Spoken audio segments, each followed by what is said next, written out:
मेरी एक प्रार्थना है सभी माता पिता से,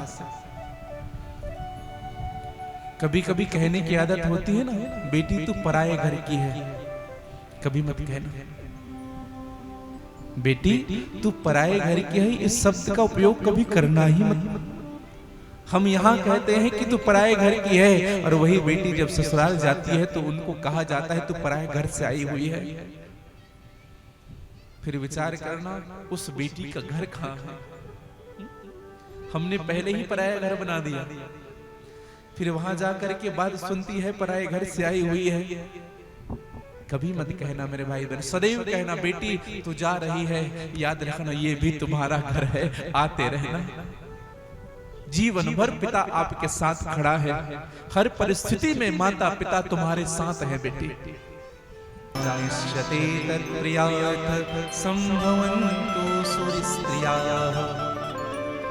वासुदेव गृह साक्षात, चिंता मत करो, वसुदेव जी के घर में भगवान का जन्म होगा।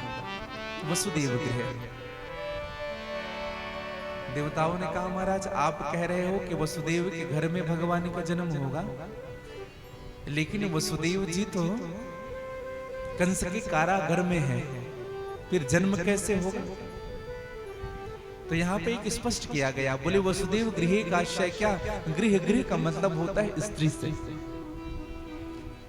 नारियों को कहा गया है ना गृहम गृहमत्याहो गृहिणी गृह मुच्यते।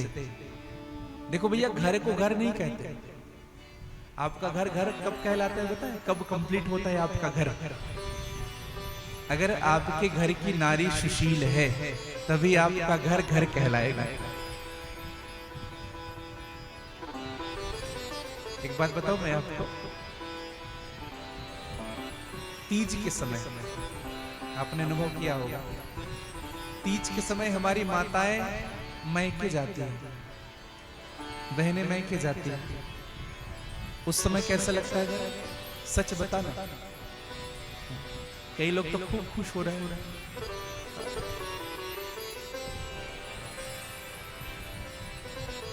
लेकिन एक बात बताएं आपको, जब घर की व्यवस्थाएं जब चरमराती है ना, तो सुबह से गई हुई मैया के पास शाम को फोन चला जाता है, कब आ रही है? घर को परिवार को देखना है, बच्चे को देखना है, हम अपने हाथ जला जला करके रोटी बना रहे हैं और तू वही है। पुरुष भाई 4-5 दिन के लिए घर के बाहर प्रवास करे, कोई प्रभाव नहीं पड़ता। एक दिन के लिए हमारी माताएं घर छोड़ कर अगर चली जाए ना, सब याद आ जाता है। हाँ, इसलिए सदैव स्त्रियों का सम्मान करना भैया। घर घर तभी है जब हमारी स्त्रियां हैं, हमारी माताएं हैं, हमारी जननी है, तब घर घर कहलाता है। इनके बिना आपका घर अधूरा है। घर क्या, जीवन अधूरा है। एक सत्य घटना मैं आपको बताऊं, कलकत्ता में एक अग्रवाल परिवार है, एक भी संतान नहीं थे उनके। उन्होंने बच्चा गोद लिया, और भैया उन्होंने जब गोद लिया तो लड़का गोद नहीं लिया, लड़की गोद ली। लड़की को गोद लिया। किसी ने पूछा, बोले अग्रवाल जी ये लड़की को क्यों गोद ले रहे हो? क्या भैया ये हमें छोड़ेगी नहीं। देखो कितनी बड़ी बात कह दी उन्होंने, ये हमें नहीं छोड़ेगी। देखो केवल शरीर से छोड़ना छोड़ना नहीं होता, मन से छोड़ना छोड़ना होता है। पूत कपूत तो हो सकता है, लेकिन पुत्री कभी कपूती नहीं होती है। बड़ी सुंदर बात कही।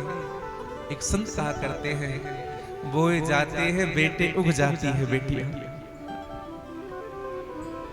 बोए जाते हैं बेटे उग जाती है बेटियां, कई तरह से गिरते गिराते हैं बेटे, संभाल लेती है बेटियां, सुख के स्वप्न दिखाते हैं बेटे, जीवन की यथार्थ होती है बेटियां। लेकिन भैया दिक्कत यही है कि हम जब गर्भ परीक्षण करवाते हैं ना, अगर पता चल जाता है कि बेटी है, तो हम कभी कभी अपराध भी करने लगते हैं। कभी नहीं छोड़ेंगे। एक एग्जाम्पल देखिएगा खुद के ऊपर, स्वयं के ऊपर एग्जाम्पल देखिएगा।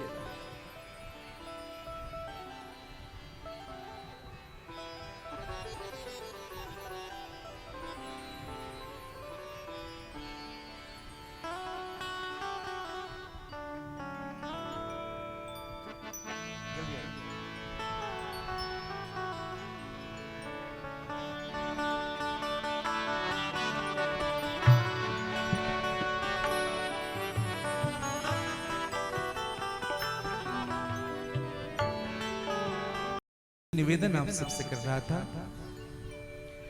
कि कलकत्ता में जो परिवार है उन्होंने बेटी अडॉप्ट किया, और आज की दशा बताए 3 फैक्ट्री है उनकी, और इन तीनों फैक्ट्री की डायरेक्टर वो लड़की है, वो बच्ची है जिनको गोद लिया गया था।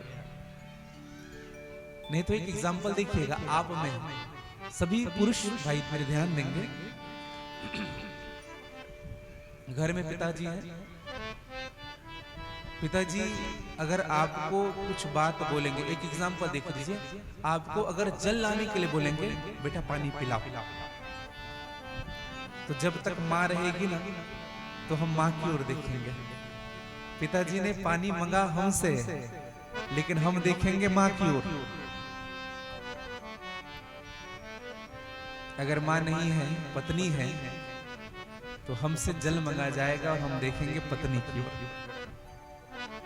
खुद नहीं करेंगे सेवा, या मां को देखेंगे या पत्नी को देखेंगे। इसका अर्थ क्या है? और एक बेटी है अगर आपकी, भले वो 2 साल की है, 3 साल की है, 4 साल की, 5 साल की है, जब पिताजी बाहर से आते हैं तो वो स्वयं पिताजी के लिए व्यवस्था करती है, जल लेकर के आती है, आधा गिलास लेकर के आ रही है, पानी नीचे गिर रहा है।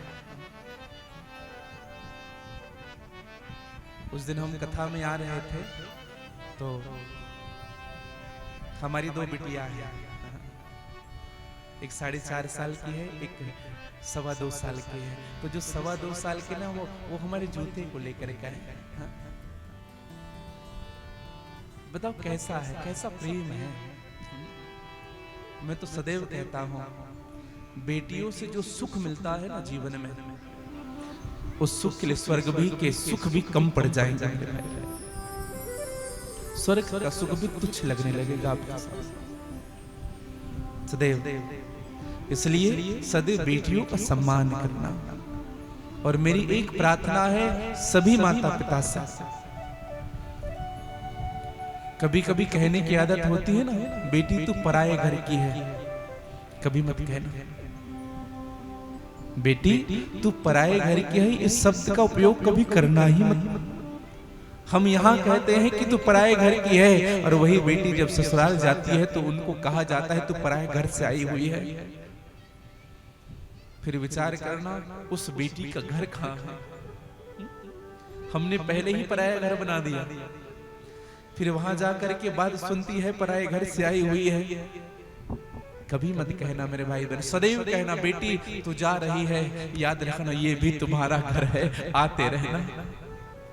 जीवन भर पिता आपके साथ खड़ा है, हर परिस्थिति में माता पिता तुम्हारे साथ है बेटी। और जब तक बेटी घर में है ना भैया, मैं तो कहूं जितना सुख देना है उस बेटी को दे लेना। खूब पढ़ाना लिखाना, जो पहनने की इच्छा हो उनकी उनको पहनाओ, उनको जो खाने की इच्छा हो खूब खिलाओ। विवाह के बाद उनका भाग्य क्या होगा कोई कहा नहीं जा सकता। उनके जीवन का भाग्य क्या होगा।